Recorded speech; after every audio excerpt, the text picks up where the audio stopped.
let's look at this here. This is from Yam. And he says, the more I watch Dr. Morse's videos, I begin to think he is a bit narrow-minded in his views. Even if humans once lived in the tropics, the amount of fruits and vegetables would not be enough in nature to satisfy the human diet. Wouldn't you think? So what does that mean to you, Yam?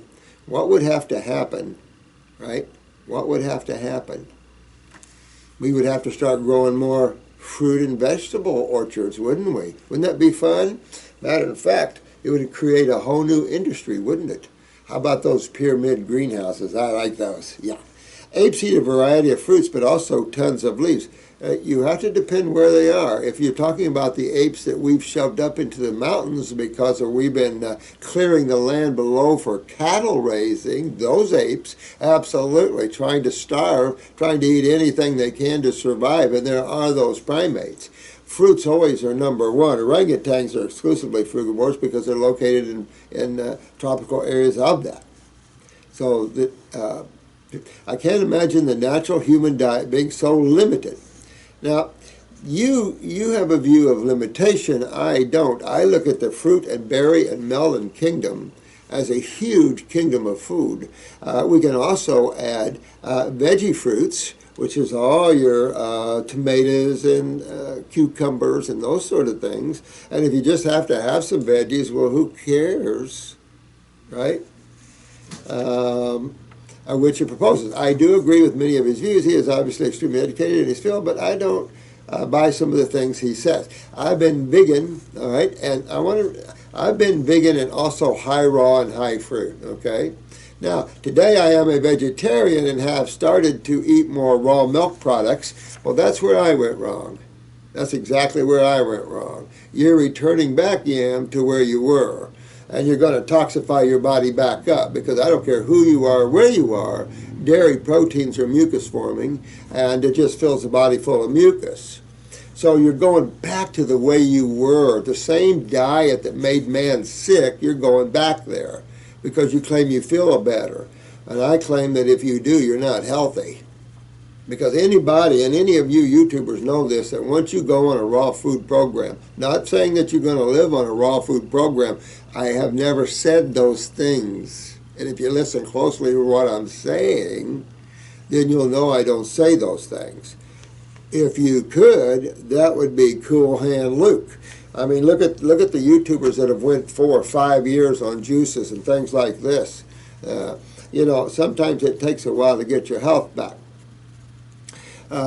He's going in raw milk products, mainly from goats, naturally. I know Dr. Jensen and Marie were so full of mucus from their goat milk drinking. Also, he's going back to eggs. He feels better. Yeah, it's the old protein kick. I also incorporate more grains and beans and legumes into my diet. So, my friend, you're going back to an acidic diet. And you claim it makes you feel better, but I submit to you you're not healthy to begin with. If you were, you can't go back to those foods. I'm only one of tens of thousands of us that know what reality is. Been there, done it, am on it. And there's no way a raw foodist can go to this type of, a healthy person can go to this type of diet and stay healthy. You're fooling yourself, Yam. No offense, but you've got to rethink that. But you know what? When you get sick again, know what made you well. Go back to your raw foods. I personally think the bulk of genetic mutations and those inborn diseases in humans have been caused by the industrialization of foods and GMO crops, alongside, of course, with the daily use of chemicals in the form of cosmetics, pharmaceuticals, meat, milk, and eggs. Wait a minute, you're eating eggs, milk, and meat. The only thing is, they're just not so bizarrely raised, but it's still the same thing. I agree that egg hormones and stuff like that. Plants today, including fruits and veggies, have become demineralized, and the vast majority of crops are now GMOs. This is the problem in my eyes. Well, it's not the problem everywhere, my friend, and we're on this. Matter of fact, I hope you all will become part of this huge association that we want, this global association, because we want to deal with GMOs, at least proper labeling, you know, and go after that sort of thing.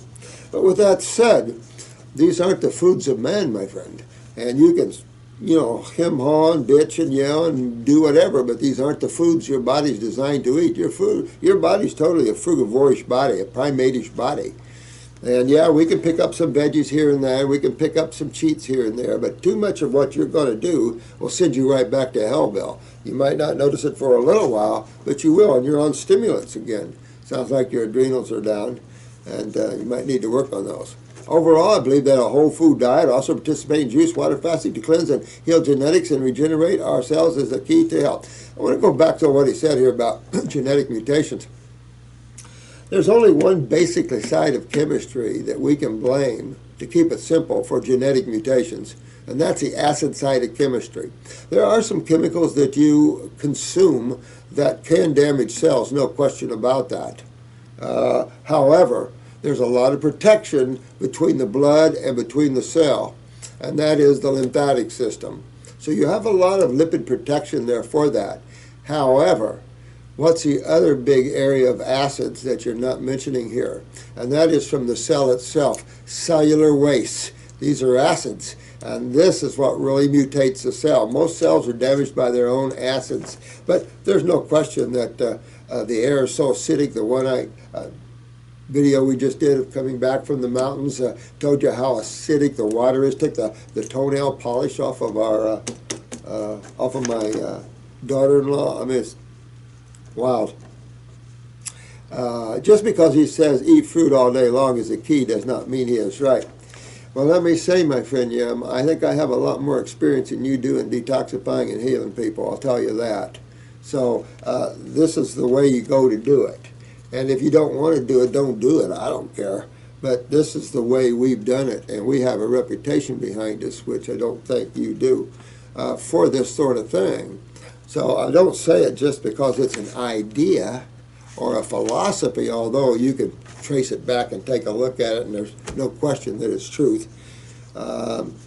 He's just demonizing all food. No. Go check out Dan. That are videos on deep look into diet and fast. No, really. Give me a break. You always go to these people who don't know crap about health. They don't know how to get people out of these deep, dark holes that they're in, and you guys want to go chasing rainbows. Go ahead, Dan. Chase the rainbow of this guy all you want to do. We're into true healing and regeneration.